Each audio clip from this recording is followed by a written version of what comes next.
Nanginginig ang mga kamay ni Felicia. Hindi dahil sa bigat ng silver na tray na dala niya, kundi dahil sa bigat ng responsibilidad na nakapatong dito. Sa ibabaw ng tray ay ang almusal ng taong magpapasya ng kanyang kapalaran, isang tasa ng itim na kape, walang asukal, 2 pirasong tinapay na may palaman, at isang baso ng orange juice. Simpleng almusal para sa isang napakayamang tao.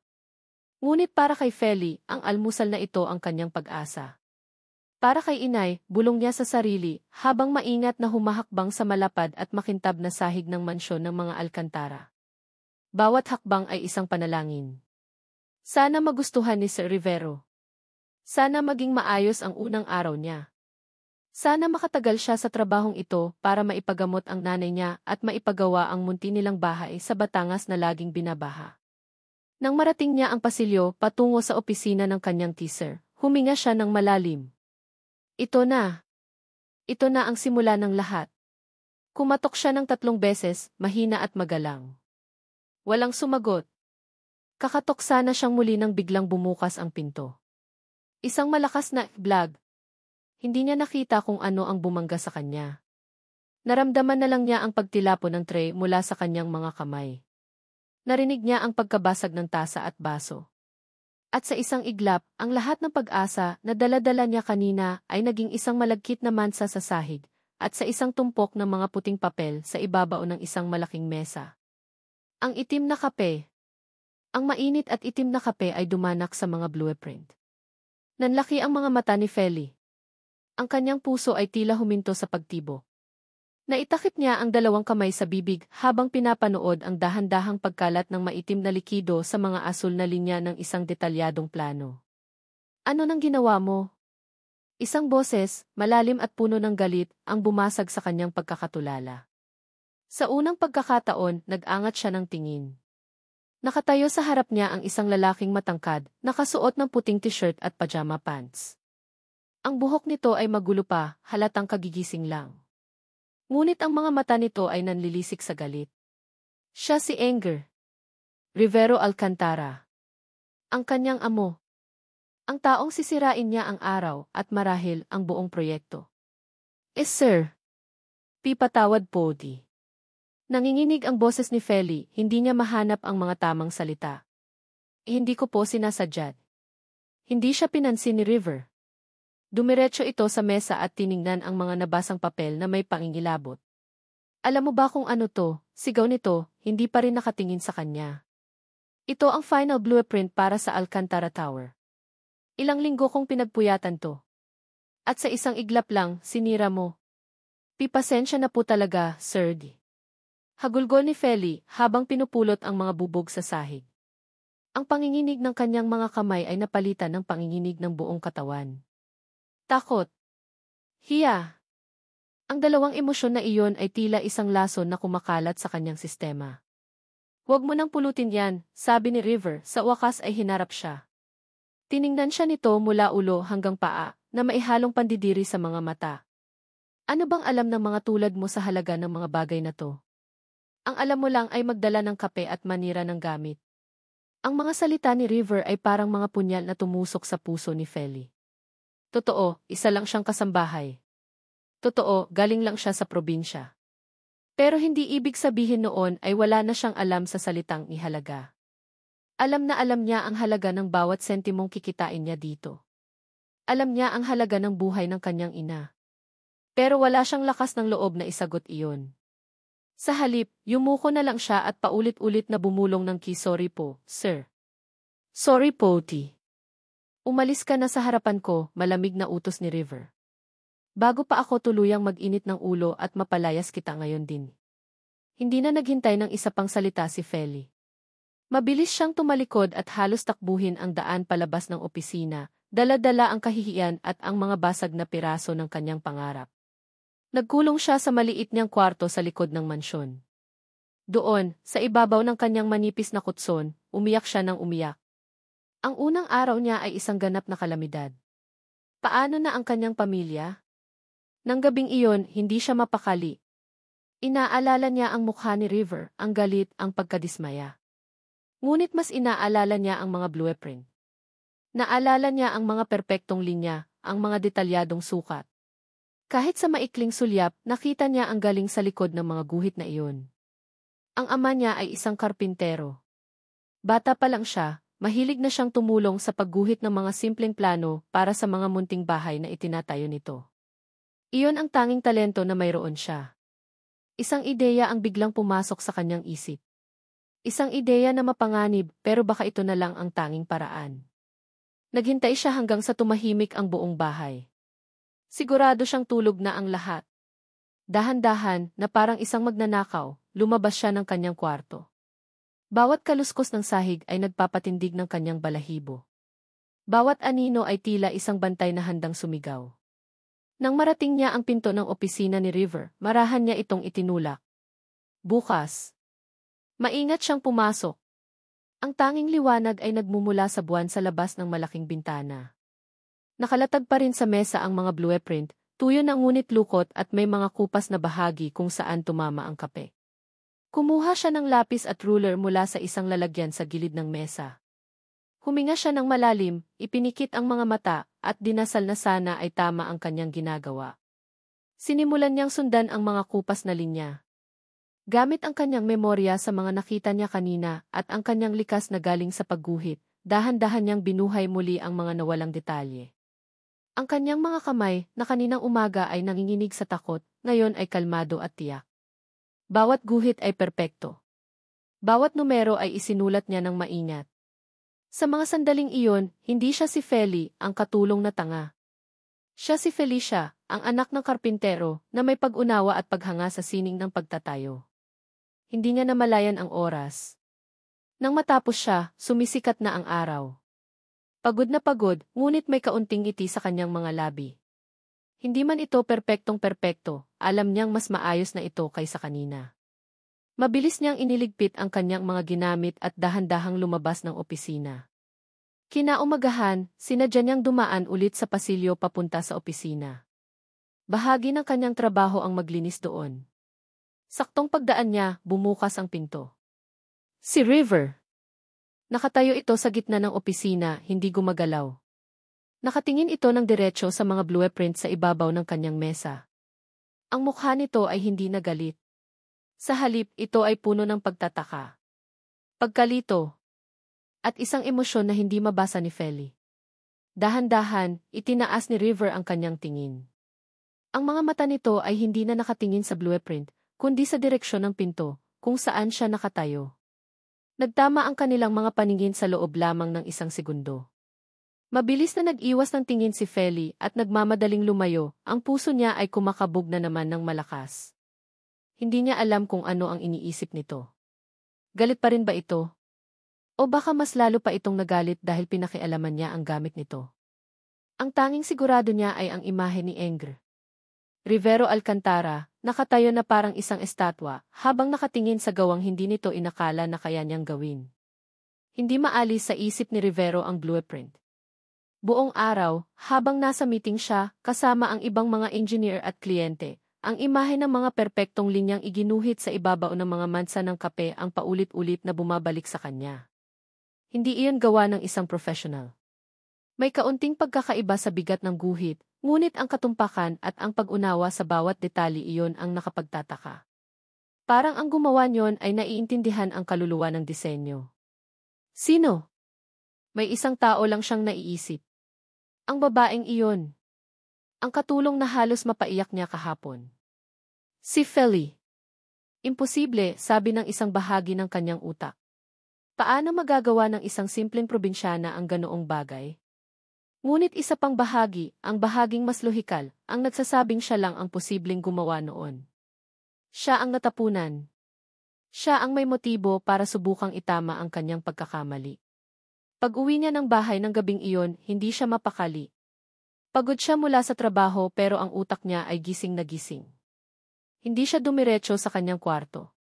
Sa halip, nagtungo siya sa library ng kanilang pamilya, isang malawak na silid na puno ng mga libro mula sa sahig hanggang kisam. Naghahanap siya ng hindi niya alam kung ano. Doon, sa isang sulok, sa ilalim ng ilaw ng isang maliit na lamp, nakita niya ito. Nakaupo si Feli sa sahig, nakatalikod sa pinto. Sa kanyang mga kamay ay isang makapal at luma ng libro. Nakayuko siya, ang kanyang buong atensyon ay nasa mga pahina. Dahan-dahan, lumapit si River, sinisigurong hindi siya makakalikha ng ingay. Mula sa likod nito, sinilip niya ang librong binabasa. Principles of Modern Architecture. Iyon ang paborito niyang libro noong nasa kolehiyo pa siya. Puno iyon ng mga teknikal na termino at komplikadong mga teorya. Hindi iyon isang bagay na babasahin ng kung sino lang para magpalipas ng oras. Ehem. Bahagya siyang tumikhim. Napatalon sa gulat si Feli.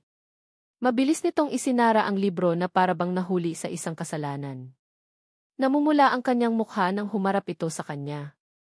Sir River D. Halos pabulong nitong sabi. Pasensya na po. Naglilinis lang po ako dito at nakita ko lang po ito. Sa halip na magalit, isang pakiramdam ng pagka-curious ang nanaig kay River. Tiningnan niya ang mga mata nito, mga matang puno ng takot, pero mayroon ding kislap. Isang kislap ng tunay na interes. Alam mo ba ang binabasa mo? Tanong niya, mas malumanay na ngayon ang kanyang boses. Yumuko si Feli. Kaunti lang po, sir. Ang tatay ko po kasi karpintero. Minsan, pinapakita niya sa akin ang mga plano ng bahay na ginagawa niya. Gusto ko pong maintindihan. Sa mga salitang iyon, lahat ng duda ni River ay naglaho. Siya nga. Siya ang gumawa noon. Hindi dahil sa utos, kundi dahil sa pag-unawa. Sa unang pagkakataon mula nang magtrabaho si Feli sa bahay na iyon, tiningnan siya ni River hindi bilang isang katulong, kundi bilang isang tao. Isang taong may mga pangarap na nakatago sa likod ng kanyang uniforme. Hindi niya alam kung bakit, pero isang ngiti ang sumilay sa kanyang labi. Magaling ang pagkakaguhit mo, sabi niya. Napanganga si Feli, hindi makapaniwala sa narinig. Sir, yung blueprint, paglilinaw ni River. Nailigtas mo ang proyekto ko. Salamat. Simula ng gabing iyon, nagbago ang lahat. Hindi na siya ang masungit na amo na laging nakasigaw. Mas madalas na siyang humingiti, lalo na kapag si Feli ang nasa paligid. Minsan, sadya siyang magpapatimpla ng kape para lang magkaroon ng dahilan na kausapin ito. Minsan, iiwan niya ang isang architectural magazine sa mesa sa kusina at pagbalik niya, makikita niyang binubuklat na iyon ni Feli. Nagkaroon sila ng isang sikretong wika, isang ugnayan na sila lang ang nakakaintindi. Isang hapon, habang nag-aayos ng mga gamit si Feli sa sala, may dumating na bisita. Isang babaeng kasing edad niya, maganda at moderno manamit. Feli. Bes, masayang bati nito at niyakap si Feli ng mahigpit. Namiss kita. Kat. Nako, bakit hindi ka man lang nagsabi na darating ka? Gulat na sabi ni Feli. Iyon si Katrina, ang kababata niya mula sa Batangas na matagal na ring nagtatrabaho sa Maynila. Surprise! Para makita ko na rin itong palasyo na pinagtatrabahuhan mo, sabi ni Kat habang inililibot ang mga mata sa kabuuan ng mansyon. May paghanga sa kanyang tingin, ngunit sa likod nito, may isang bagay pa, isang bagay na hindi mabasa ni Feli. Selos? Inggit? Itinabi ni Feli ang pag-iisip na iyon. Si Kat ang matalik niyang kaibigan. Imposibleng mag-isip ito ng masama. Habang nag-uusap sila, bumaba si River mula sa kanyang kwarto. Natigilan si Katrina nang makita ito. Siya ba ang amo mo, Feli? Bulong nito, hindi maalis ang tingin kay River. Umiti lang si Feli. Isang ngiting hindi niya namalayan na puno na pala ng espesyal na kahulugan. Kinagabihan, nilagnat si River. Pagod sa trabaho at pabago-bagong panahon. Nang malaman ito ni Feli, kumuha siya ng maligamam na tubig at bimpo at dahan-dahang pumasok sa kwarto nito. Natutulog ito pero halatang hindi komportable. Maingat niyang ipinunas ang bimpo sa noo at lig nito. Sa kalagitnaan ng kanyang pag-aalaga, biglang iminulat ni River ang kanyang mga mata. Hinang-hina pero malinaw ang kanyang tingin. Tinitigan niya si Feli na parabang ayon lang niya ito nakita. Feli G. Sir, kailangan niyo po ng gamot tea. Hindi ito sumagot. Sa halip, dahan-dahan nitong itinaas ang kanyang kamay at hinawakan ang kamay ni Feli na nakapatong sa kanyang noo. Mainit ang kamay nito, pero ang pagkakahawak ay mahigpit. Salamat, bulong nito bago muling ipikit ang mga mata. Isang kuryente ang gumapang sa buong katawan ni Feli. Hinayaan niyang manatili ang kanilang mga kamay na magkadikit sa loob ng ilang sandali. Isang damdamin na bago at nakakakilig ang nagsimulang mabuo sa kanyang dibdib. Ano nang ginagawa mo dito? Isang matigas na boses ang pumutol sa sandaling iyon. Mabilis na binawi ni Feli ang kanyang kamay. Nakatayo sa may pinto si Doña Elvira, ang ina ni River. Nakataas ang isang kilay nito at ang mga mata ay matalim na nakatitig sa kanya. "En ma'am." Nilalagnat po si Sir River. Nautal na paliwanag ni Feli. Tiningnan siya ni Doña Elvira mula ulo hanggang paa na may pag-insulto. "May mga nurse na pwedeng tawagan para dyan. Hindi yan bahagi ng trabaho mo," malamig nitong sabi. "Alam mo dapat kung saan ang lugar mo." Ang bawat salita ay parang sampal. Napayuko si Feli, bumalik ang lahat ng kahihiyan at pakiramdam na hindi siya karapat-dapat. Akmang tatalikod na siya para umalis nang marinig niya ang boses ni River, mahina ngunit matatag. "Miney!" Napalingon si Doña Elvira at Feli. Nakabangon na si River, nakasandal sa headboard ng kama. Nakatingin siya ng diretso sa kanyang ina. "Ako ang nagpumilit sa kanya na manatili," sabi ni River. "Kasalanan ko. Huwag mo siyang pagsalitaan ng ganyan." Isang nakabibinging katahimikan ang bumalot sa silid. Si Doña Elvira ay natigilan, halatang hindi makapaniwala na sinasagot siya ng kanyang anak para ipagtanggol ang isang katulong. Si Feli naman ay nakatayo lang doon, ang puso niya ay pinaghalong pasasalamat at matinding takot. Nagsimula na. Nagsimula na ang isang bagay na alam niyang hindi dapat. At hindi niya alam kung paano niya ito pipigilan. Alam ni Feli na mali. Alam niyang ang bawat segundo na nananatili siya sa hardin, kasama si River, ay isang hakbang palapit sa kapahamakan. Ang buwan ang tanging ilaw nila. Ang halimuyak ng mga bulaklak na alaga ni Doña Elvira ang nagsisilbing pabango ng kanilang lihim na tagpuan. Ang bawat tibok ng kanyang puso ay isang babala, "Umalis ka na, Feli, bago mahuli ang lahat." Ngunit hindi niya magawa. Paano siya aalis kung ang lalaking kaharap niya ay tinititigan siya na para bang siya ang pinakamahalagang tao sa mundo? Pagkatapos ng insidente sa kwarto ni River, nagbago ang lahat. Ang mga sikretong tinginan ay naging mga sikretong pag-uusap. Ang mga pag-uusap ay naging mga sikretong tagpuan. Tuwing hating gabi, kapag ang buong mansyon ay natutulog na, si Feli at River ay nagiging sina Feli at River lang, walang amo, walang katulong. Dalawang taong nagkakaintindihan. "Feli," sabi ni River, ang boses niya ay malumanay at seryoso. Hinawakan nito ang kanyang dalawang kamay. Ang init mula sa palad nito ay gumapang sa kanyang buong katawan, nagpapainit sa malamig na takot na laging naroon. "Bakit po, sir?" Mahina niyang tanong, kahit alam na niya ang sagot. Nararamdaman niya ito sa paraan ng pagtingin nito, sa higpit ng pagkakahawak sa kanyang mga kamay. "Huwag mo na akong tawaging sir," sabi ni River. "Hindi kapag tayong dalawa lang." Napalunok si Feli. "River D." Sinubukan niyang bigkasin ang pangalan nito, at ang tunog niyon mula sa sarili niyang mga labi ay parang isang matamis na kasalanan. Ngumiti si River. Ang ngiting iyon, na dati ay napakadalang niyang makita, ngayon ay para sa kanya lamang. "Alam kong mabilis. Alam kong komplikado. At alam kong maraming hahadlang simula nito. Pero hindi ko na kayang itago. Mula noong araw na nakita ko kung paano mo binuhay muli ang blueprint ko, may nagbago sa akin. Nakita ko hindi lang ang babaeng masipag, kundi ang babaeng may pangarap, ang babaeng may galing. Feli, gusto kita." Ang puso ni Feli ay tila sasabog. Ang mga salitang iyon ang pinakamasarap at pinakanakakatakot na narinig niya sa buong buhay niya. Masaya siya, sobra. Pero ang anino ni Doña Elvira, ang estado ng kanilang buhay, ang tingin ng ibang tao, lahat ng iyon ay humihila sa kanya pabalik sa realidad. Pero paano, iyon lang ang lumabas sa kanyang bibig. "Huwag mo munang isipin ang paano," sagot ni River, hinaplos ng kanyang hinlalaki ang kamay ni Feli. "Ang mahalaga, pareho ba tayo ng nararamdaman? Dahil kung hindi, titigil ako ngayon din."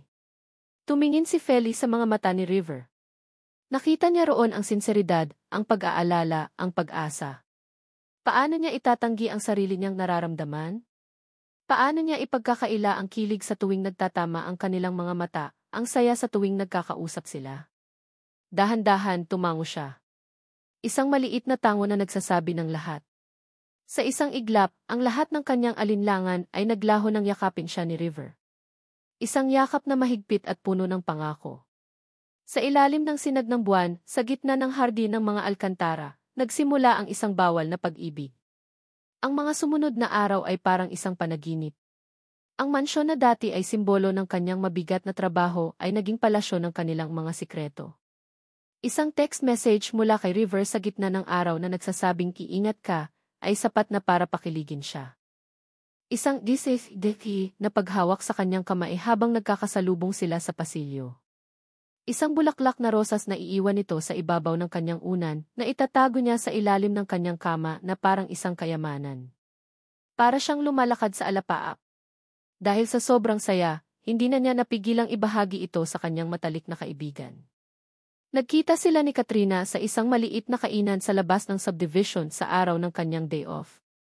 Bes, may sasabihin ako sa'yo, pero secret lang natin, ha? Panimula ni Feli, hindi maitago ang ngiti sa kanyang mga labi.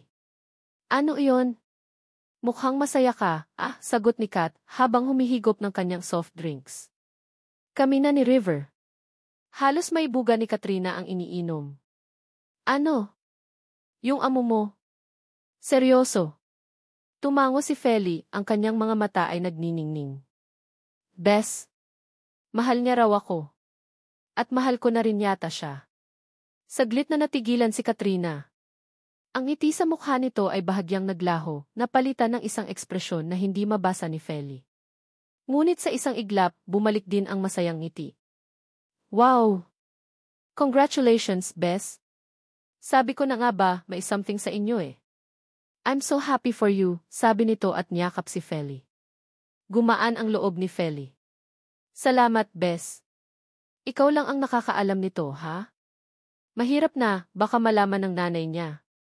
Naman! Ako pa ba? Your secret is safe with me, pangako ni Katrina. Ngunit habang nakayakap ito sa kanyang kaibigan, ang mga mata nito ay nakatingin sa malayo, at ang ngiti nito ay hindi umabot sa kanyang mga mata. Pag-alis ni Feli, naiwan si Katrina sa mesa. Kinuha nito ang kanyang cellphone. Hindi ito nag-text. Tumawag ito. Hello, sabi ng boses sa kabilang linya. Nakuha ko na ang tiwala niya, malamig na sabi ni Katrina. Madali lang pala siyang paikutin. Ang kailangan ko lang ay konting panahon. Sisiguraduhin kong sa akin mapupunta si Rivero Alcantara. Samantala, sa mansyon, napapansin ni Doña Elvira ang kakaibang sigla ng kanyang anak. Lagi itong nakangiti. Mas maaga itong umuuwi mula sa opisina. Ang pagbabagong ito ay nagsimula noong ipagtanggol niya ang katulong na iyon. Isang hinala ang nagsimulang mabuo sa isip ng matanda, isang hinala na kinasusuklaman niya. Isang gabi, habang naghahanda siya para sa isang party, binuksan niya ang kanyang jewelry box para kunin ang paborito niyang diamond necklace, isang pamana pamula sa kanyang ina. Pero wala ito doon. Kinabahan siya. Hinalughog niya ang buong kahon. Tiningnan niya ang ibabaw ng kanyang mesa. Wala. Ang kwintas na nagkakahalaga ng milyon-milyon ay bigla na lang naglaho. Ang unang pumasok sa kanyang isip ay hindi isang magnanakaw mula sa labas, kundi isang taong nasa loob ng bahay. Isang taong bago. Isang taong sa tingin niya ay hindi dapat pagkatiwalaan. Si Feli. Sa kabilang dako, masayang-masaya si Feli sa kanyang kwarto. Tinititigan ang rosas na bigay sa kanya ni River. Wala siyang kamalay-malay sa bagyong namumuo sa loob ng mansyon. Narinig niyang tumunog ang kanyang cellphone. Isang text message. Mula sa isang numerong hindi nakarehistro. Binuksan niya ito. Isang litrato. Isang litrato ni River na nakaupo sa isang mamahaling restaurant. Sa tapat niya, isang babaeng napakaganda, sopistikada, at halatang mayaman. Nakangiti sila pareho sa isa't isa, mukhang napakasaya. Sa ilalim ng litrato, may isang maikling mensahe. Akala mo ba seryoso siya sa isang katulong? Biglang nanlamig ang mga kamay ni Feli. Ang rosas na hawak niya ay nahulog sa sahig. Ang saya na nararamdaman niya kanina ay biglang naglaho, napalitan ng isang malamig at matalim na kirot sa kanyang dibdib. Dumating si River sa bahay na may ngiti sa labi. Matagumpay ang business dinner. Nasara niya ang isang mahalagang kasunduan para sa kumpanya. Ngunit hindi iyon ang tunay na dahilan ng kanyang saya. Ang nasa isip niya ay ang makita si Feli, ang maibahagi sa kanya ang magandang balita, at ang muling masilayan ang ngiti nito sa ilalim ng liwanag ng buwan sa kanilang hardin.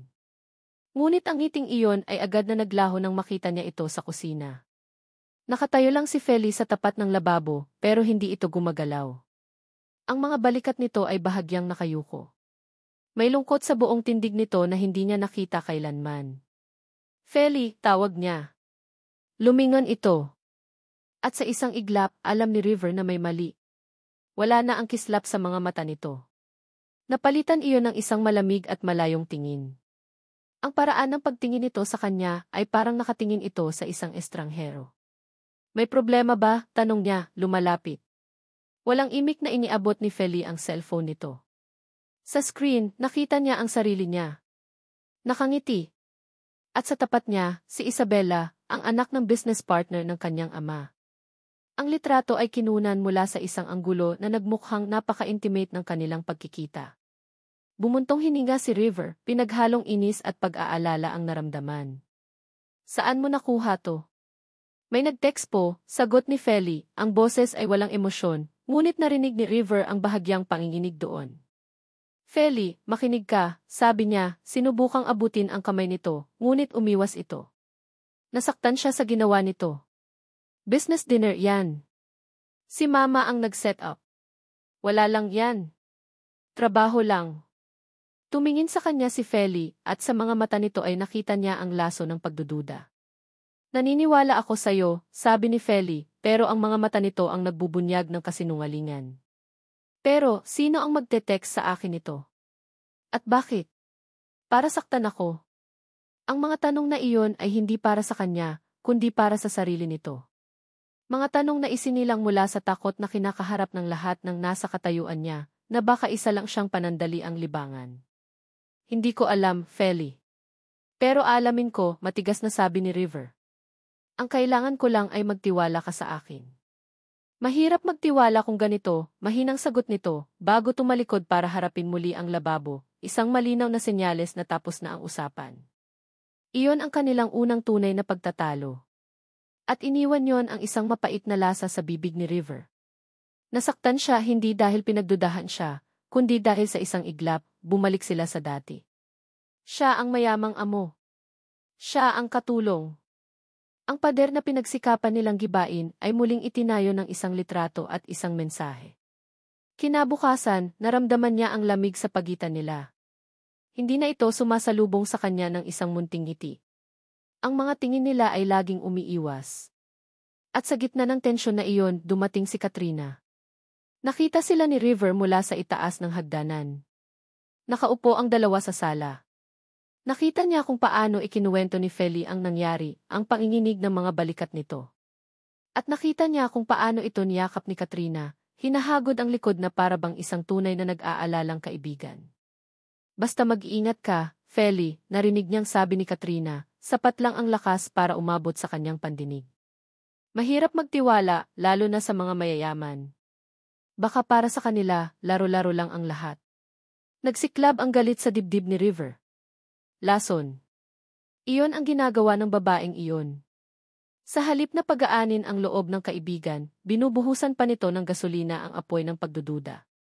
Gusto niyang bumaba at komprontahin ito, pero pinigilan niya ang sarili.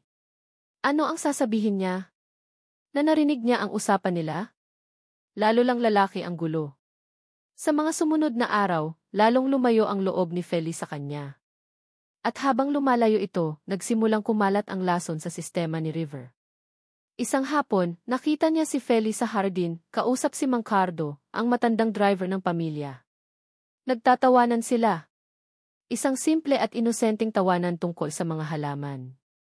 Ngunit para kay River na nasasaktan at naguguluhan, ang tawang iyon ay parang isang insulto. Bakit sa kanya, kaya niyang umiti ng ganyan? Bakit sa akin, puro pagdududa?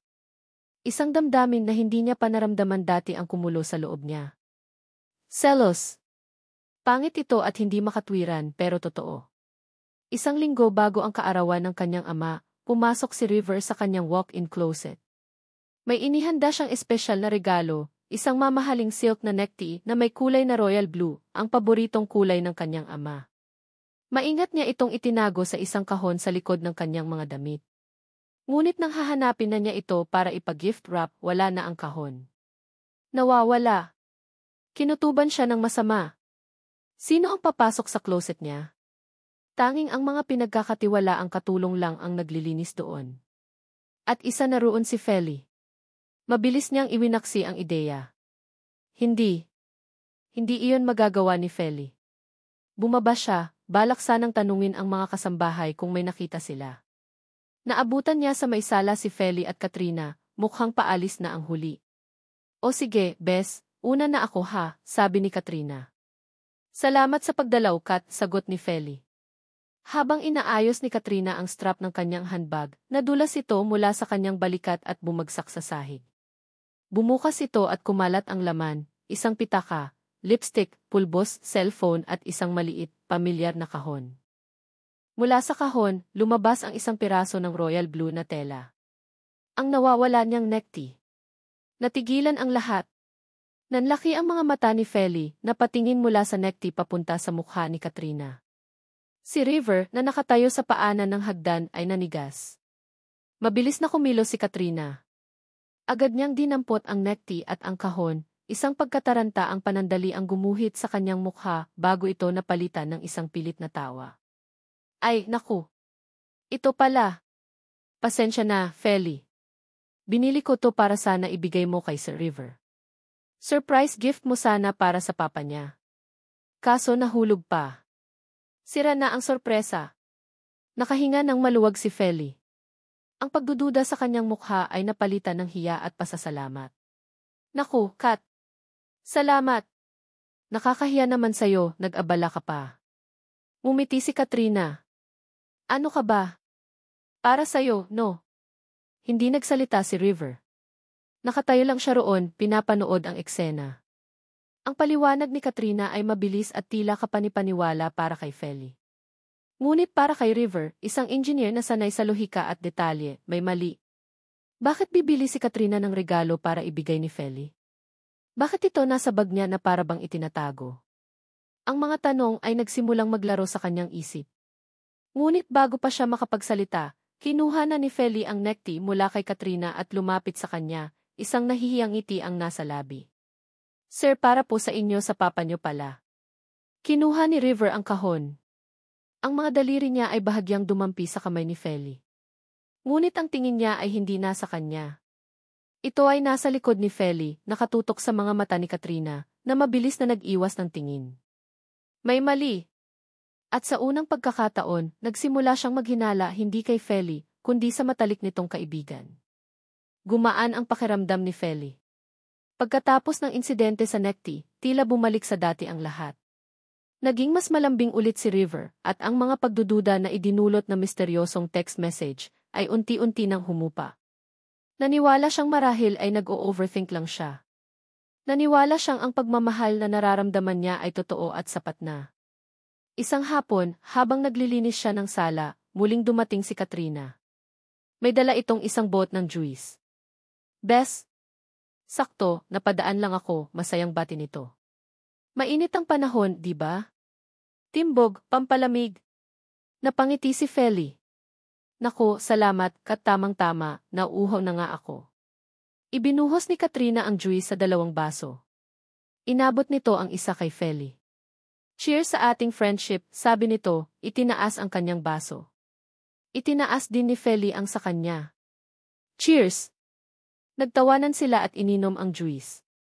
Masarap ito at malamig, perpekto para sa mainit na hapon. Nagkwentuhan sila tungkol sa mga bagay-bagay, sa trabaho, sa pamilya sa probinsya. Hindi na malaya ni Feli na naubos na niya ang kanyang inumin. Maya-maya, nagsimula siyang makaramdam ng kakaiba. Isang bahagyang pagkahilo. Ang mga bagay sa kanyang paligid ay tila dahan-dahang umiikot. Napahawak siya sa kanyang ulo. Okay ka lang, Feli? Tanong ni Katrina, ang boses nito ay puno ng pag-aalala. Medyo nahihilo lang ako, Bes, sagot ni Feli. Siguro sa init lang ng panahon. Nako, baka mabagsak ka. Halika, ihatid na kita sa kwarto mo para makapagpahinga ka, alok ni Katrina. Tumango na lang si Feli. Masyado siyang nahihilo para tumanggi. Inalalayan siya ni Katrina patayo.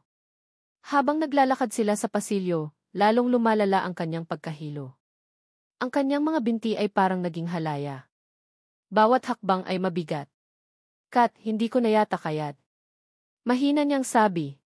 Sandali, tatawag ako ng tulong, sabi ni Katrina. Bumitaw ito sa kanya at mabilis na naglakad palayo. Napasandal si Feli sa pader, ipinikit ang mga mata, umaasang mawawala ang pag-ikot ng mundo. Ilang sandali pa, may naramdaman siyang kamay na umalalay sa kanyang braso. Hindi ito si Katrina. Pagmulat niya ng mga mata, nakita niya si Mang Cardo, ang driver. Ma'am Feli, okay lang po kayo? Pinapunta po ako ni Ma'am Katrina para tulungan kayo, sabi nito, ang mukha ay nag-aalala. Salamat po, Mang Cardo, hirap na sabi ni Feli. Inalalayan siya ni Mang Cardo sa mahabang pasilyo, patungo sa kanyang kwarto. Sa isang sulok na hindi nila nakikita, nakatayo si Katrina. Itinaas nito ang kanyang cellphone. Click! Kumuha ito ng isang litrato, ang anggulo ay mula sa likuran, na nagmukhang si Mang Cardo ay nakayakap kay Feli habang si Feli ay nakasandal dito ng buong buo. Click! Isa pang litrato, sa pagkakataong ito ay mas malapit, na nagpapakita ng kamay ni Mang Cardo sa baywang ni Feli, isang natural na posisyon kapag umaalalay, ngunit sa litrato, mukha itong isang mapangahas na haplos. Pagdating sa pinto ng kwarto ni Feli, iniupo siya ni Mang Cardo sa gilid ng kama. Magpahinga na po kayo, Ma'am Feli. Kukuha po ako ng tubig. Nang makaalis si Mang Cardo, pumasok si Katrina, isinara ang pinto ng marahan. Hay, salamat, nakarating ka rin. Sige na, Bes, matulog ka na. Babantayan kita dito. Pumikit na lang si Feli. Ang pagkahilo ay napalitan na ng isang matinding antok. Ito ang epekto ng pampatulog na tableta na dinurog at inihalo ni Katrina sa juice. Hindi malakas, sapat lang para makatulog siya ng mahimbing sa loob ng ilang oras. Habang mahimbing na natutulog si Feli, tahimik na kumilos si Katrina. Tiningnan niya ang kanyang kaibigan, ang mukha nito na payapa, walang kamalay-malay sa kataksilan na nagaganap. Isang malamig na ngiti ang sumilay sa labi ni Katrina. Binuksan niya ang kabinet ni Feli. Kinuha niya ang isang maliit at makintab na bagay mula sa kanyang bulsa. Ang nawawalang diamond necklace ni Doña Elvira. Maingat niya itong ipinasok sa ilalim ng tumpok ng mga lumang damit ni Feli, sa pinakailalim ng bag na dala nito mula sa probinsya. Isang lugar na hindi madalas tingnan, pero siguradong makikita kapag sinadyang halungkatin. Ang perpektong taniman ng ebidensya. Pagkatapos, kinuha niya ang kanyang cellphone. Tinitigan niya ang mga litratong kuha niya kanina. Pumili siya ng dalawang pinakamalabo at pinakakompromitable. Binuksan niya ang contact number ni River. Huminto siya sandali. Ito na iyon. Ang selyo ng pagkakasala. Ang huling pako sa kabaong ng pag-ibig ni Feli at River. Walang pag-aalinlangan, nagsimula siyang mag-type. River, patawarin mo ako. Alam kong hindi ko dapat gawin to, pero kaibigan ko si Feli at nag-aalala ako sa'yo. Kailangan mong malaman ang totoo tungkol sa babaeng pinagkakatiwalaan mo. In-attach niya ang dalawang litrato. Send. Sa isang construction site sa kabilang dako ng Maynila, abala si River sa pag-aaral ng isang plano. Mainit ang sikat ng araw at maingay ang paligid.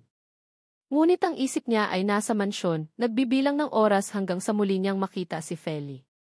Biglang nag-vibrate ang kanyang cellphone. Isang mensahe. Mula kay Katrina. Kumunot ang noo niya. Bakit magte-text sa kanya ang babaeng ito?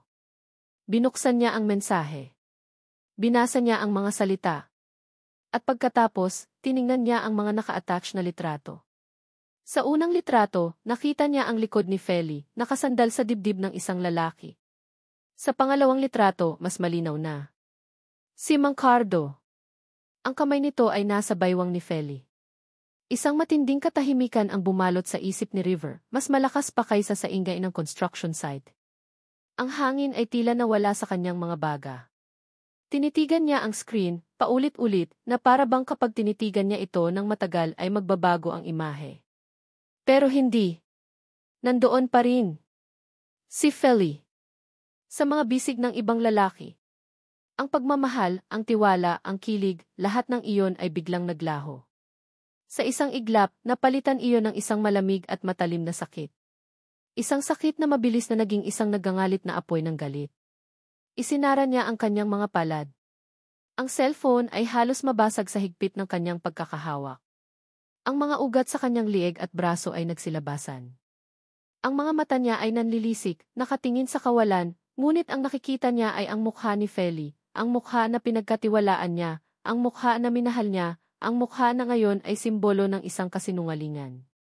Hindi siya nagsalita. Hindi siya sumigaw.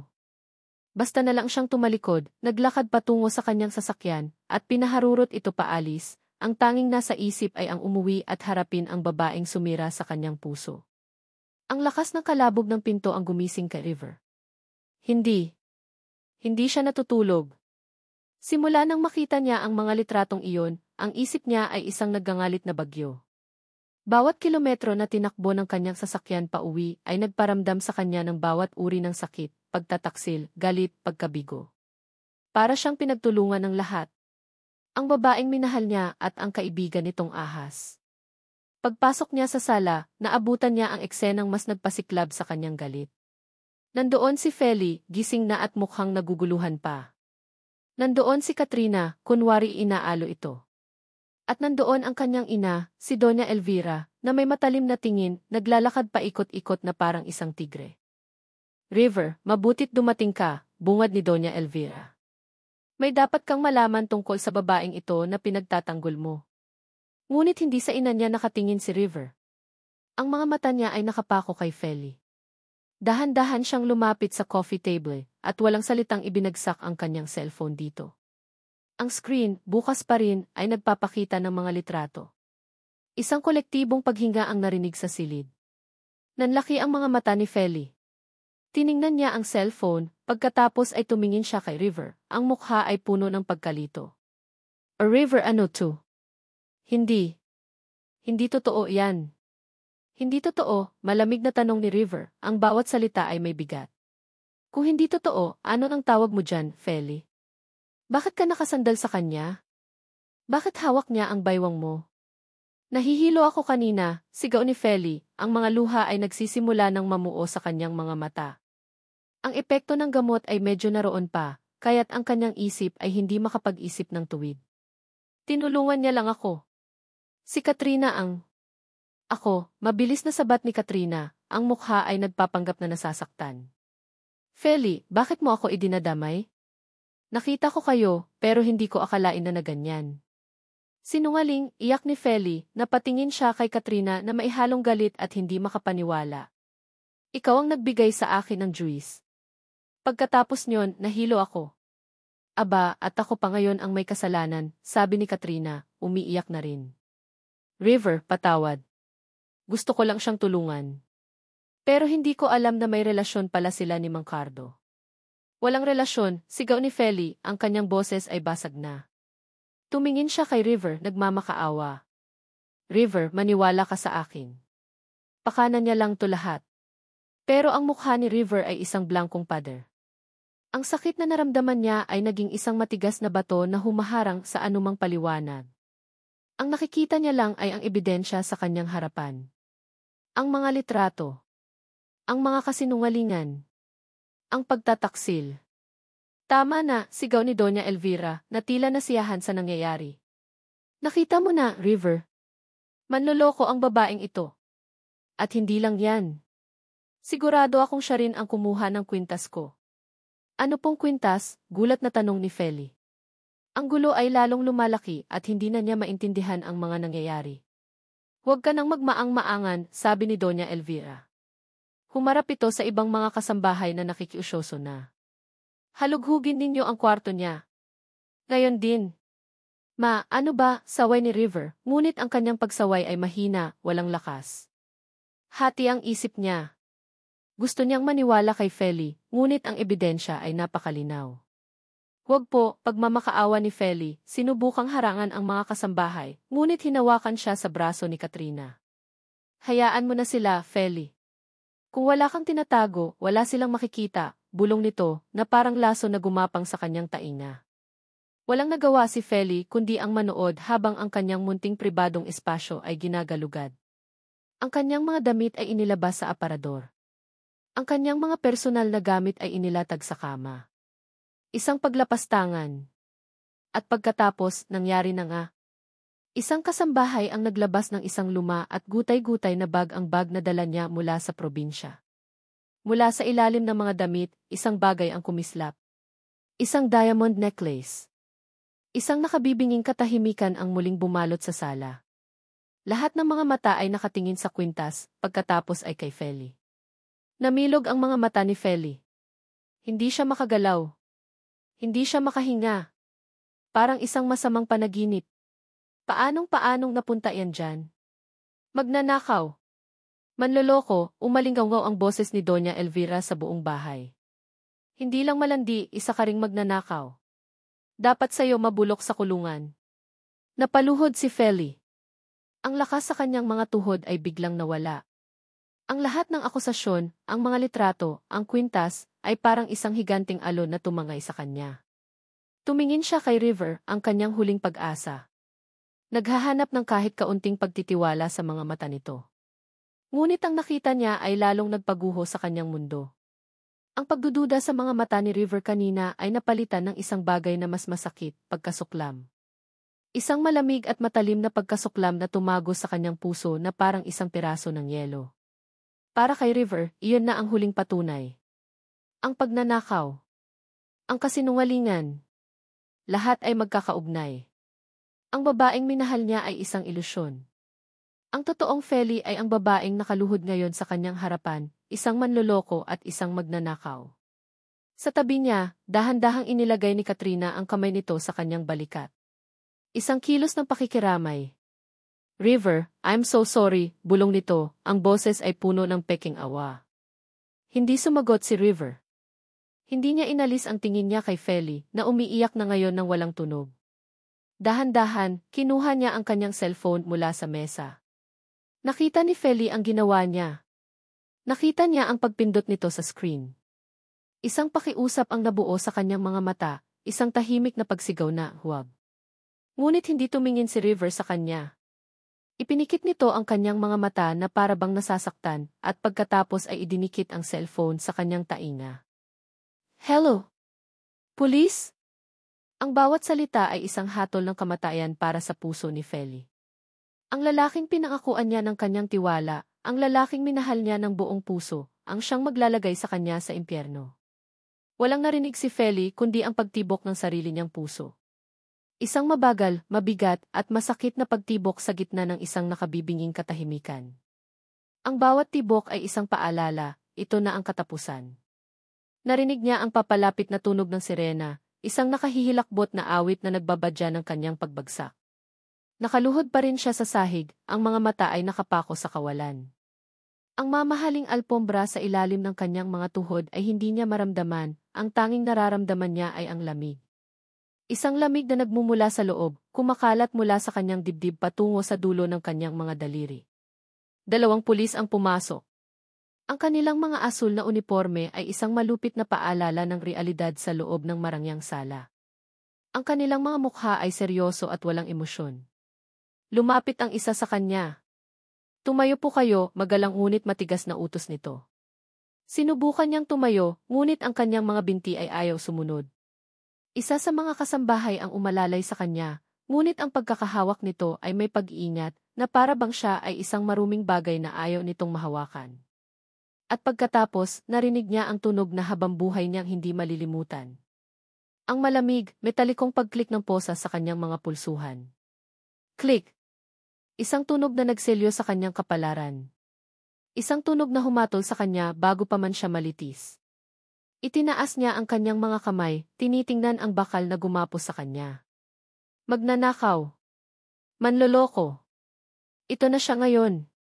Sa huling pagkakataon, itinaas niya ang kanyang tingin. Hinanap ng kanyang mga mata ang nag-iisang taong maaaring magligtas sa kanya, ang taong siya ring nagtulak sa kanya sa bangin na ito. Si River. Nakatayo ito malapit sa bintana, nakatalikod ng bahagya. Ang liwanag mula sa labas ay lumikha ng isang anino sa kanyang mukha, ngunit nakita pa rin ni Feli ang sakit, o baka galit, na nakaukit doon. Nagtama ang kanilang mga mata sa loob lamang ng isang saglit. Umiiyak ang mga mata ni Feli, isang tahimik na pakiusap, isang huling pagtatanong ng bakit. Ngunit hindi niya nakita ang sagot. Dahil sa isang iglap, umiwas si River ng tingin. Tumingin ito sa sahig, sa kisame, sa kahit saang direksyon, wag lang sa kanya. Ang pag-iwas na iyon ay mas masakit kaysa sa 10 sampal. Ang pag-iwas na iyon ang kumpirmasyon. Hindi na ito naniniwala. Sumuko na ito. Habang inilalabas siya ng mga pulis, ang bawat hakbang ay isang paglalakad sa kahihiyan. Nakita niya ang mga tingin ng ibang mga kasambahay, ang iba ay may awa, ang iba ay may halong pandidiri. Nakita niya ang nagtatagumpay ng ngiti sa mga labi ni Doña Elvira. At pagkatapos, nadaanan niya si Katrina. Nakatayo ito malapit sa pinto, ang mga mata ay nagpapanggap na puno ng luha. Ngunit habang dumadaan si Feli sa tapat niya, sa isang saglit na sila lang ang nakakita, isang munting ngiti ang sumilay sa mga labi ni Katrina. Halos hindi mahahalata, ngunit para kay Feli, iyon ay kasing liwanag ng araw. Isang ngiti ng tagumpay. Isang ngiti ng isang ahas na matagumpay na nakatuklaw sa kanyang biktima. Sa sandaling iyon, ang lahat ng sakit at pagkalito ni Feli ay naglaho, napalitan ng isang malamig na realisasyon. Ito pala ang lahat. Isang perpektong plano. Isang perpektong pagtataksil. At siya, ang kaibigan niya, ang matalik niyang kaibigan, ang may gawa ng lahat. Sa loob ng sasakyan ng pulis, hindi umiyak si Feli. Nakaupo lang siya sa likod, nakatingin sa labas ng bintana, ngunit wala siyang nakikita. Ang mga nagdaraang gusali at sasakyan ay mga naglalabong kulay lamang. Ang isip niya ay blanko. Ang puso niya ay isang malaking butas. Kung kailan naging lupa ang langit. Iyon ang nararamdaman niya ngayon. Ilang linggo lang ang nakalipas, para siyang nasa langit. Ang pagmamahal ni River, ang pag-asang mabago ang kanyang buhay, ang mga pangarap na nagsimula siyang buuin, lahat ng iyon ang kanyang langit. Ngayon, ang langit na iyon ay bumagsak. Hindi lang ito bumagsak, kundi naging lupa, isang malamig, matigas, at maputik na lupa na ngayon ay kanyang kinasasadlakan. Ang pagmamahal ay naging pagtataksil. Ang pag-asa ay naging kawalan. Ang pangarap ay naging isang bangungot. Sa istasyon ng pulis, ang amoy ng lumang papel at disinfectant ang sumalubong sa kanya. Kinuha ang kanyang mga fingerprints, ang itim na tinta ay dumikit sa kanyang mga daliri na parang isang permanenteng mansa ng kanyang kasalanan. Kinunan siya ng litrato, ang flash ng kamera ay sumilaw sa kanyang mga matang walang buhay. May isang tawag ka, sabi ng pulis. Isang tawag. Sino ang tatawagan niya? Si River na tumalikod sa kanya? Si Katrina na nagtredor sa kanya? Wala. Wala siyang kakampi sa mundong ito. Ngunit mayroon pa pala. Kinuha niya ang telepono. Ang kanyang mga daliri, nanginginig pa rin, ay pinindot ang numero na kabisado niya mula pagkabata. Nagring ito ng 2 beses bago may sumagot. Hello? Feli, anak. Ang boses ng kanyang ina. Ang nag-aalalang boses ng kanyang ina. Biglang bumara ang lalamunan ni Feli.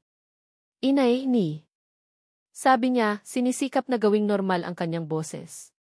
Oh, napatawag ka, anak? Kumusta ka na dyan? Kumakain ka ba ng mabuti? Ang mga simpleng tanong na iyon ang tuluyang nagpaguho sa kanya. Oo po, inay.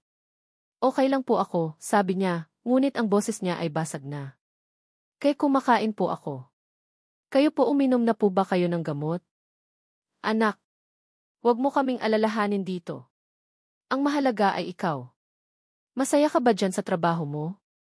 Sa tanong na iyon, hindi na napigilan ni Feli ang isang butil ng luha na pumatak mula sa kanyang mata. Oo po, inay. Masaya po. Mabuti naman kung ganoon. Mag-iingat ka lagi, ha? Mahal na mahal ka namin. Mahal na mahal din po kita, inay, sabi niya, bago ibinaba ang telepono. At sa sandaling iyon, sa loob ng isang malamig at di pamilyar na istasyon ng pulis, sa harap ng mga estranghero, ang lahat ng kanyang pinigil na emosyon ay bumuhos. Napahagulgol si Feli. Isang iyak na puno ng sakit, ng pagsisisi, ng pagtataksil, ng nawalang pag-asa. Isang iyak para sa langit na naging lupa. Samantala, sa mansyon, matagal nang nakaalis ang mga pulis. Natahimik na ang lahat. Ngunit para kay River, ang ingay sa kanyang isip ay mas malakas pa kaysa kanina. Umakyat siya sa itaas, hindi sa sarili niyang kwarto, kundi sa maliit na silid sa dulo ng pasilyo. Ang kwarto ni Feli. Walang laman. Tahimik. Ang amoy ni Feli ay naroon pa rin, isang mahinang amoy ng sabon at pagiging simple. Dahan-dahan siyang naupo sa gilid ng kama. Ang galit niya ay unti-unting napapalitan ng isang nakakabinging pagkabigo. Isang bagay sa ilalim ng kama ang nakakuha ng kanyang atensyon. Isang maliit na notebook na may disenyo ng mga bulaklak. Ang diary ni Feli. Kinuha niya ito. Nag-alinlangan siya, ngunit binuklat niya. Ang mga pahina ay puno ng sulat kamay nito, nagsasalaysay ng kanyang mga pangarap, ng kanyang mga takot, ng kanyang pag-ibig para sa kanya. Binuklat niya ito sa pinakahuling pahina, sa entry na isinulat nito bago ang lahat ng gulo. Ngayong gabi, sasabihin ko kay River ang tungkol sa pangarap kong mag-aral ng arkitektura. Sana suportahan niya ako. Isang malakas na sampal ng katotohanan ang tumama kay River. Ang babaeng ito, na may pangarap na kasing simple ng pag-aaral, ay ang parehong babae na inakusahan niyang magnanakaw. Ang babaeng humihingi ng kanyang suporta ay ang babaeng ipinakulong niya. Isang mainit na likido ang pumatak sa pahina ng notebook. Isang luha. Ang unang luha ng kanyang pagsisisi. Ang mga salitang nakasulat sa diary ni Feli ay tila mga nagbabagang uling na ipinantatatak sa utak ni River. Sana suportahan niya ako. At ano ang ginawa niya? Ipinakulong niya ito. Ipinahiya. Hinatulan ng walang pag-aalinlangan. Ang pagsisisi ay isang lason na mas mabagsik pa kaysa sa galit. Dahan-dahan itong gumapang sa kanyang sistema, nilalamon ang bawat hibla ng kanyang pagkatao, hanggang sa ang natira na lang ay isang nakakabinging tanong, paano kung nagkamali ako? Paano kung ang lahat ng ito ay isang malaking kasinungalingan? Ang pagdududa, na dati ay isang maliit na binhi, ngayon ay isang dambuhalang puno na ang mga ugat ay sumisira sa pundasyon ng lahat ng kanyang pinaniwalaan. Hindi na siya makatulog. Ang imahe ni Feli na nakaluhod, ang mga matang puno ng luha at pagmamakaawa, ay paulit-ulit na bumabalik sa kanya. Kinabukasan, hindi siya pumasok sa opisina. Mayroon siyang mas mahalagang kailangang gawin. Kailangan niyang malaman ang totoo, hindi para sa kanyang ina o para kay Katrina, kundi para sa kanyang sarili. Para sa kapayapaan ng kanyang kaluluwa. Ang una niyang pinuntahan ay ang security room ng mansyon. I-rewind mo ang footage kahapon. Mga bandang 3:00 ng hapon, utos niya sa security personnel. Sa loob ng 1 oras, pinanood niya ang bawat galaw sa mga monitor. Nakita niya ang pagdating ni Katrina. Nakita niya itong may dalang bote ng juice. Nakita niya silang nag-uusap at nagtatawanan ni Feli. At pagkatapos may mali. May isang 10 minutong patlang sa footage ng pasilyo na patungo sa kwarto ni Feli. Anong nangyari dito? Bakit may putol? Tanong ni River. Nako, sir, baka nagkaroon lang po ng system glitch, sagot ng gwardiya. Glitch, malamig na sabi ni River. O sinadyang burahin? Ang hinala niya ay lalong lumakas. Bumalik siya sa kanyang opisina sa loob ng bahay at gumawa ng isang tawag. Isang tawag sa isang pribadong investigador na kilala ng kanyang pamilya. Kailangan ko ng impormasyon tungkol sa isang tao. Si Ricardo Cardo de Leon. Ang driver namin. Alamin mo ang lahat. Hindi nagtagal, dumating ang sagot. At ang sagot na iyon ang unang piraso ng puzzle. Si Mang Cardo ay baon sa utang. Malaki ang talo sa sugal. Kailangan nito ng pera. Ito ang motibo. Hindi pagnanasa, kundi pangangailangan. Nang gabing iyon, hinintay ni River si Mang Cardo sa garahe. Nang makita siya nito, halatang kinabahan ito. Sir River, may kailangan po ba kayo? Nanginginig na tanong nito. Umupo ka, Mang Cardo, sabi ni River. Ang boses ay kalmado ngunit may bigat. Mag-usap tayo. Ipinakita ni River ang hawak niyang papel, isang listahan ng mga utang ni Mang Cardo. Namutla ang matandang driver. Alam ko na baon ka sa utang, diretsong sabi ni River. Alam ko rin na may 10 minutong nawawala sa footage kahapon. Ang hindi ko lang alam ay kung magkano ang ibinayad sa iyo ni Katrina para sirain ang buhay ni Feli. Napatungo si Mang Cardo, ang mga balikat ay nanghina.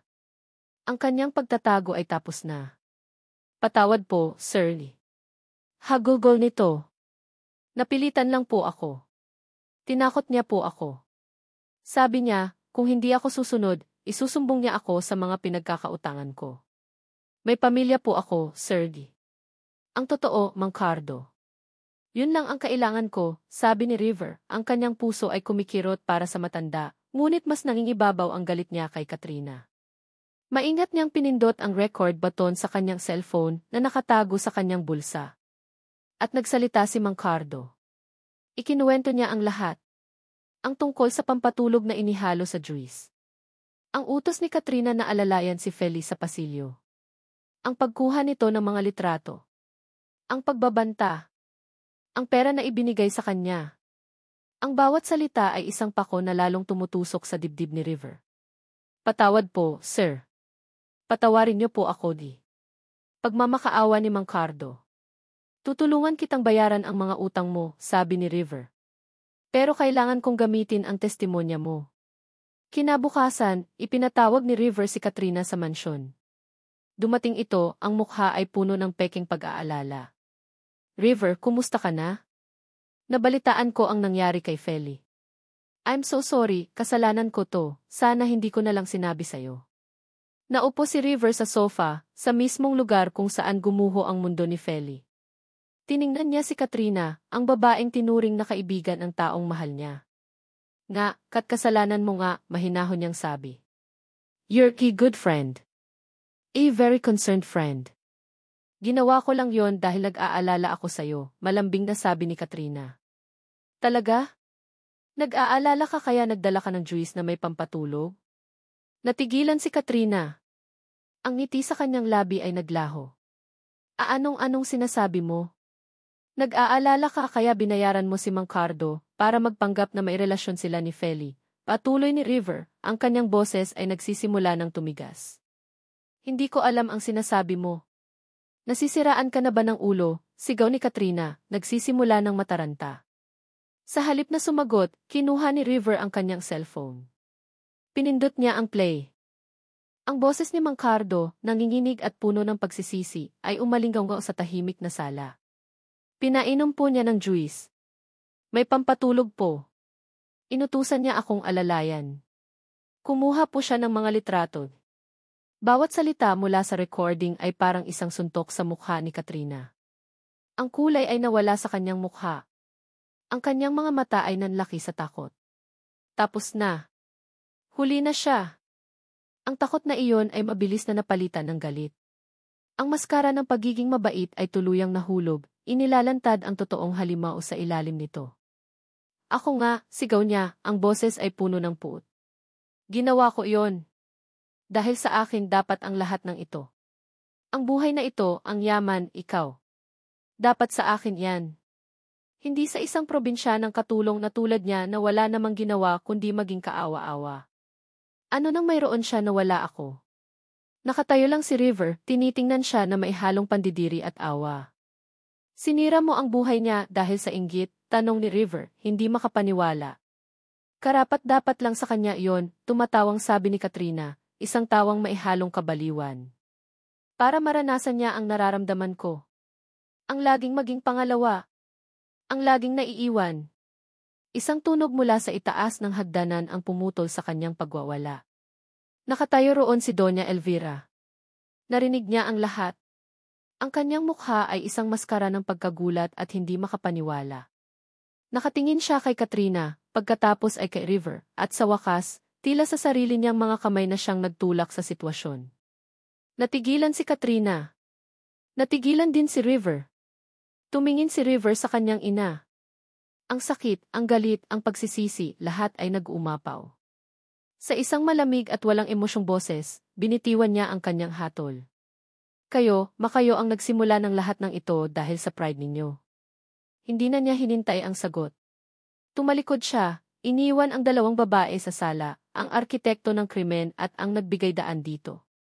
Naglakad siya papalabas ng pinto, dala-dala ang bigat ng katotohanan at ang isang katanungan na paulit-ulit na tumatakbo sa kanyang isip. Paano niya itatama ang lahat ng ito? Ang hangin sa Batangas ay may dalang alat ng dagat at amoy ng lupa. Ibang-iba sa hangin ng Maynila na may amoy ng usok at pagmamadali. Dito, sa baybayin ng kanilang maliit na nayon, unti-unting hinilom ni Feli ang kanyang sarili. Lumipas ang ilang buwan. Sa tulong ng isang abogado na bigla na lang sumulpot at nag-alok ng tulong, na nalaman niyang bayad na pala, nalinis ang kanyang pangalan. Ang testimonya ni Mang Cardo at ang pag-amin ni Katrina ang naging susi. Si Katrina ay nahaharap na ngayon sa mga kasong isinampa ng mga Alcantara. Malaya na si Feli. Ngunit ang kalayaan mula sa kulungan ay iba sa kalayaan mula sa sakit. Ang mga sugat na iniwan ng pagtataksil ay malalim. Ang bawat gabi, binabalikan pa rin siya ng mga alaala, ang pagklik ng posas, ang malamig na tingin ni River, ang ngiti ng tagumpay ni Katrina. Kaya't bumalik siya sa simula. Sa dagat. Bawat umaga, sumasama siya sa kanyang ama sa pangingisda. Ang bigat ng lambat ay nagpapaalala sa kanya ng kanyang lakas. Ang sikat ng araw ay unti-unting nagpapatuyo sa mga luha sa kanyang puso. Ang kanyang balat ay umitim, ang kanyang mga braso ay lumakas. Hindi na siya ang Feli na marupok at palaging nakayuko. Ang dagat ay nagturo sa kanya kung paano maging matatag sa harap ng mga alon. Isang hapon, habang tinutulungan niya ang kanyang mga kapatid na mag-ayos ng lambat sa dalampasigan, natanaw niya ang isang pamilyar na anino sa di kalayuan. Nakatayo ito malapit sa mga puno ng niyog, nakatingin sa kanilang direksyon. Nakasuot ito ng simpleng polo shirt at maong, ngunit kahit sa malayo, kilala niya ang tindig na iyon. Si River. Biglang bumilis ang tibok ng kanyang puso. Isang halo ng galit, sakit, at isang katiting na pananabik ang gumapang sa kanyang dibdib. Bakit ito nandito? Anong kailangan nito? Tumayo siya ng tuwid. Hindi na siya ang babaeng tatakbo at magtatago. Hinintay niya itong lumapit. Si River, sa kabilang dako, ay tila isang estatwa. Ilang linggo na siyang pabalik-balik sa lugar na ito, ngunit ngayon lang siya nagkalakas ng loob na magpakita. Nakikita niya si Feli mula sa malayo, mas payat, mas maitim, ngunit may isang lakas na hindi niya nakita dati. Ang Feli sa kanyang harapan ngayon ay hindi na isang bulaklak na kailangang protektahan, isa na itong bato na hinubog ng dagat. Dahan-dahan siyang lumapit. Bawat hakbang ay isang pag-amin sa kanyang kasalanan. Nang nasa harapan na niya si Feli, wala siyang makitang salita. Ang sorry ay parang isang napakababaw na salita para sa pinsalang kanyang idinulot. Anong ginagawa mo dito? Tanong ni Feli, ang boses ay kalmado ngunit malamig. Feli G. Iyon lang ang lumabas sa bibig ni River. Tumingin si Feli sa mga mata nito. Nakita niya roon ang pagsisisi, ang pagod, ang sakit. Ngunit hindi na iyon sapat. Kung naparito ka para humingi ng tawad, umalis ka na. Matagal na kitang pinatawad. Natigilan si River. Pinatawad? Sagot ni Feli. Pinatawad kita hindi para sa'yo, kundi para sa akin. Para makalaya ako sa galit. Pero ang pagpapatawad ay iba sa paglimot at mas lalong iba sa pagtitiwala. Ang mga salitang iyon ay tumama kay River ng mas malakas pa kaysa sa isang sampal. Tama siya. Ang tiwala, kapag nabasag, ay hindi basta-basta nadidikit muli. Hindi na nagsalita pa si River. Tumango lang siya at tumalikod. Naintindihan niya. Hindi ito ang panahon para sa mga salita. Panahon ito para sa gawa. Hindi na siya muling nagpakita kay Feli. Ngunit naramdaman ni Feli ang kanyang presensya. Isang araw, umuwi ang kanyang ama na may ngiti sa labi, dala-dala ang balita na may isang anonymous donor mula sa Maynila na nagbigay sa kanila ng bagong makina para sa kanilang bangka. Makalipas ang isang linggo, dumating ang isang sulat mula sa ospital, nagsasabing ang lahat ng natitirang utang para sa gamutan ng kanyang ina ay bayad na. Alam ni Feli kung sino ang may gawa noon. Isang gabi, habang naglalakad siya sa dalampasigan, nakita niya ito. Nakaupo sa buhangin, mag-isa, nakatingin sa karimlan ng dagat. Ang dating Anger. Rivero Alcantara na laging abala at makapangyarihan ay mukhang isang ordinaryong taong naliligaw. Nilapitan niya ito. Hindi ito nagulat. Tila ba hinihintay na siya nito? Bakit mo ginagawa to? Tanong ni Feli. Tumingin si River sa kanya, ang mga mata ay puno ng lungkot. Dahil wala na akong maisip na ibang paraan. Sinira ko ang buhay mo dahil sa pride ko, dahil sa galit ko, dahil hindi ako nagtiwala. Sinusubukan ko lang itama ang mga bagay na kaya ko pang itama. Naupo si Feli sa tabi niya. Sa loob ng ilang minuto, tanging ang tunog ng mga alon ang maririnig sa pagitan nila. Alam mo ba, pagsisimula ni Feli, noong nasa Maynila ako, ang tingin ko sa'yo ay langit. Ikaw ang lahat ng hindi ko kayang abutin. At nang mahalin mo ako, pakiramdam ko, nahawakan ko ang langit. Pero nang talikuran mo ako, ang langit na iyon ay naging lupa. Malamig. Madumi. Masakit. Nakinig lang si River, tinatanggap ang bawat salita na parang isang nararapat na parusa. Pero dito, patuloy ni Feli, kumuha ng isang dakot ng buhangin, natutunan ko na ang lupa ay hindi laging masama. Dito tumutubo ang mga halaman. Dito tayo nagtatayo ng mga bahay. Dito tayo nagsisimula ulit. Ang lupa ang pundasyon. Tumingin siya kay River.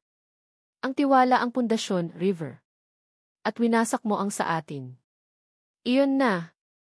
Ang katotohanang matagal nang alam ni River. Alam ko, mahina niyang sagot. At kung bibigyan mo ako ng pagkakataon, handa akong magsimula ulit sa simula. Handa akong maging lupa. Handa akong maging pundasyon. Hindi ko hihilingin na kalimutan mo ang sakit. Pero sana, hayaan mo akong ipakita sa iyo na natuto na ako. Pinagmasdan ni Feli ang paglubog ng araw sa dagat. Ang kulay kahel at lila ay nagpipinta sa kalangitan. Maganda. Payapa. Hindi ako aalis, sabi ni River, na parabang nabasa ang kanyang iniisip. Hindi ako aalis hanggang hindi mo sinasabing bigyan kita ng isa pang pagkakataon para patunayan na karapat-dapat ako sa tiwala mo. Matagal na hindi nagsalita si Feli. Pinakiramdaman niya ang sarili niyang puso. May sakit pa.